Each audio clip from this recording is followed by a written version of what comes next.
Hey, what's up, everybody? It's Reese. It's been a while again, I know. I apologize. Just been crazy all around, trying to prioritize things the best I can. Still watch a lot of content, so thank you, all my friends and the community out there that make content. You don't realize some people watch it and how much they enjoy it. But I did go to the Philly show. I wanted to make a video with my recap of the Philly show. Had a fantastic time. I went Friday and Saturday, paid a little bit for a different ticket to get in early on Friday. So I was able to go 1 o'clock to 8 o'clock on Friday. And then I was back on Saturday from 9 to about 2:30 is when I had to leave. But it was awesome. I usually run into a bunch of people there. Didn't happen this time. I know Mike O was there on Friday. I just didn't bump into him. Our paths didn't cross. I know Wes Griff wasn't able to go. Usually I see either Ricky Clark or Triple B or Scotty Aranya. I don't believe they were there this time. I did meet B-Roth for the first time, Brian, which was great. So great meeting you, Brian. We chatted for a little bit about cards. I'll bring up a little fact that he told me about one of the cards I picked up later. So it was great meeting Brian as well, and someone I hadn't talked to before. So what you'll see is I have a crazy, weird variety of cards that I picked up. So when I first got there on Friday, I went by a table, and he had piles of pre-war. And I looked at them. They're in the case, and he said, I just got this collection from a guy who wanted to dump all of his low-grade pre-war. He said, if you want to look at them, I'll open it up. I said, yeah. So I went through, and I picked out this Philly, who I knew, John Titus. And, he played for the Phillies 1902, like 1912. And he was known for his toothpick and his mustache. And what I didn't know, and this is what when I showed this to B-Roth, he filled me in, is most people like to go after T206 of John Titus because it's the only card in the set where someone has a mustache in the set, that he was actually known for his mustache. So I thought that was a really cool fact. So thanks, Brian, for that. Just a cool card. Really excited to pick it up. I don't have a lot of pre-war. I read the book, To the Glory of Their Times, and I bought the audio, which to me is the most amazing part. Highly recommend that. It's them talking about their careers, and the next card I got is someone that I discovered in that book. So shout out to Nina S. Actually, she's the first one who I saw talk about that book. I had heard about it, but she convinced me really to get that book, and I went out and got that, and man, it has just been amazing. So this is John Titus, T205. It is pretty bad in the back, polar bear though, which is pretty cool. But just thought that was a really neat thing. He didn't have a great career, I guess you would say, but he was known for, he led the league in hit by pitches. When I looking him up and researching him in 1909, he was from St. Clair, Pennsylvania too, so not far from Philadelphia, about an hour northwest, I believe. So pretty cool card. Now this one was a direct purchase because of the book, The Glory of Their Times. And this is another T205 of Fred Snodgrass. And if you haven't listened to the audio, his interview was just really cool. You kind of feel for him a little bit. He had a long, pretty good career. He's most known, unfortunately, for what they call Snodgrass Muff. And it was a 1912 World Series against the Red Sox, and it was the 10th inning, last game of the World Series, and he dropped a fly ball, and he was forever known for that. It was called Snodgrass Muff, and there's some amazing stories in there, that he tells about that.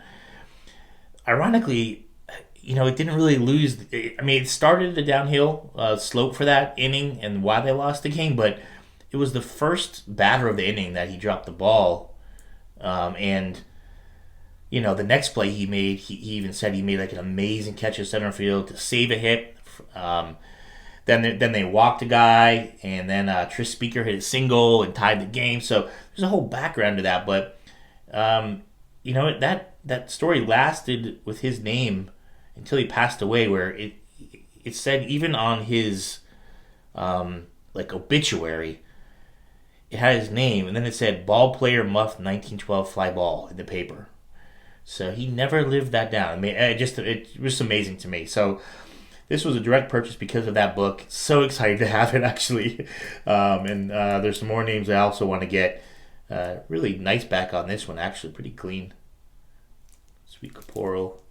And a really nice card. So anyway, those are a long-winded explanation of those cards, which I really enjoyed picking up. My next card, we're going to jump 100 plus years. And I wanted to add a Soto to my collection. A really good Soto, like a PSA 10, SGC 10, but PSA was I was leaning because of modern, and I consulted with, one of the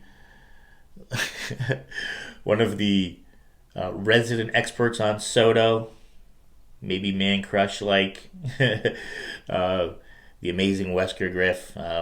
He's a great guy, and I asked him what card should I get, and I already had the Chrome update. This one I did not have, so I went searching for this. Finally got a good deal, and confirmed with Ed, that I paid a good price. So thanks, Ed, for that. I had a blast looking for this card, and I'm glad I have it in my collection. Just wanted to have a Soto. I think he's going to be one of the great ones if he continues on the path. This is my biggest pickup of the show. Now, I had 2 cards in mind that I really wanted to go for. Well, actually 3 if you count Soto. So Soto was one, but I had 2 vintage cards that I really wanted. One was a 1933 Gowdy Jimmy Fox, and I have a little 2-card side project I'll talk about once I get those 2 cards. But I really couldn't find a good example in the show. I found some. A couple were overpriced, wasn't willing to pay. The one that was in the price range was just too beat up, and the back was just really bad. And I spent a lot of time on Friday looking for a good Jimmy Fox. He seems to be pretty popular in the last year and a half or so in the hobby, especially in Philadelphia, obviously. So anyway, I didn't get to find a Jimmy Fox, but this 1964 Pete Rose was in my top few cards that I've been looking for a while. So on Saturday, I decided I was going to switch gears, and as I was walking around, looked for Pete Rose. Looked at quite a few, but this one, the centering on this one, everything about this one just jumped out to me that it was the one I had to get. The centering, everything just popped on it. My eyes went right to it. It's one of those, when you collect and you kind of know what catches your eye, and you get used to like what your priorities are in a car you're looking for. This one just screamed at me. My eyes always go to the center. I like a clear image in the center, the main part of the card. Then it's centering, and then edges and corners are kind of at the last part that my eye catches. But this one just marked everything off. So happy to add this to the collection. It's a card that I feel like, if you want it in your collection, it's a good time to buy it. You don't want to wait, I don't think, too much longer. I just feel like now's the time. Before something changes, when he gets in the haul, I just feel it's a good time to buy this card if you want to add it to your collection. So that's why I moved up my list, and it's my favorite Pete Rose card. It's similar to the ones in the back. I have my Dick Allen cards out for obvious reasons. Yeah. But it's similar with Pete Rose. This is Dick Allen's rookie card, which I love. I love this card. It's fantastic. But, just like the floating head of Rose, my actual favorite Dick Allen card is the 65. I just love this image of him by himself. This is a 3. I didn't pick neither of these at the show. I had these Dick Allen cards, but this is a 3. But the centering on this is just awesome. The image. This is my favorite Dick Allen card, and it's the same with Pete Rose. This is my favorite Rose card. I do not have the rookie, but this was my priority before the rookie. So anyway, this was one of my favorite pickups of the show. Awesome to have it in the collection. Love it, love it, love it. And now things get a little bit diverse after this card. So this was On my way out of the show on Saturday, there was some guys at the end. I started looking at the cards. He said, "Hey, any card in this showcase you see, let me know. I'll make you a good deal." So I picked up this 1950 Dobie for $25. Can't go wrong there. It has this crease here, but for $25, I am sold, sold, sold. Happy to have that in my Dobie collection, and not half bad, right? There's some creases you can see, but love it. Love that card. Then you guys know I do collect Western memorabilia and cards, and so I picked up a few exhibits I haven't nailed down the year, based on the large made in USA. This is like 40s, 50s. I have to look into more of the Westerns. It seems a little bit harder to pinpoint for me. I don't know why, but I picked up 4 of these old exhibits. A guy bought a collection, had a lot of them there. Was looking to unload them, and so I picked up Gibson, one of the earliest cowboys. Tom Mix is really the earliest film cowboy of like high notoriety. That's what he's known for. But Hoot Gibson was right there with him back in the day. He was a rodeo champion and all kinds of stuff. Most people are familiar with Gene Autry, the singing cowboy. He is one of my favorites, along with Rex Allen, for the singing cowboys. So can't go wrong with the color on these. Is just so cool. This is Gene Autry and his horse Champ. Obviously, these are blank backs, right? But the colors on these are just so amazing. I love it. Johnny Mack Brown, another Western guy, Alabama football player, national champion, MVP for Alabama when he played football. Then he went on to be in a lot of Westerns in the 30s, and then a lot of B Westerns. So Johnny Mack Brown, very popular. And the last guy, I'll show quick. I know these aren't the most popular things. Is William Boyd. So best known for Hopalong Cassidy in the mid 30s. Just a really popular. His most popular role, obviously, of his career. So anyway, awesome. Some awesome Western vintage for my collection. Then there was a guy who had. I'm not joking. He had bins of cards. It was kind of frustrating to look through because I just wanted to stack them and rack them for him. But he had Tupperware bins full of loose cards and autos in one, and then all these dollar cards, but just thrown in there. Apparently trying to get rid of a collection. So I spent a bunch of time going through. That wasn't until late on Friday, right before I left. I think I didn't pick through pretty well. But I got 2 autos. These were the autos you had for $5. And then the dollar cards, which are all these and some more, it was $35 for $30, which I got a little over $35. But he gave me a deal. I figured if I got these and a lot of these, he'd probably cut me a break. And he did, a little bit. So I got this cool Deuce Staley auto from his bin. And a really cool auto of Doug Glanville of the Phillies. I did not have a Doug auto like this, so I picked that up. And these were all $1. So I picked up this Chipper Jones rookie. Again, not a bad card for $1. Nice Chase Claypool. My friend Brian will like that one. Little Schmidt. Some cool Dream Team Griffey. Another Griffey. Gypsy Queen Schmidt. Little Carlton and Schmidt here. This one was just, oh man, I love this card. I pick up Notre Dame players in their Notre Dame outfit, Notre Dame uniforms, especially. I collect those. So this Joe Montana Metal Universe is just awesome. So really happy to pick that up. This Griffey was in the box. Again, these are all PC cards really. Ken Griffey Jr. Superheroes Classic. Notre Dame guy, Jerome Bettis.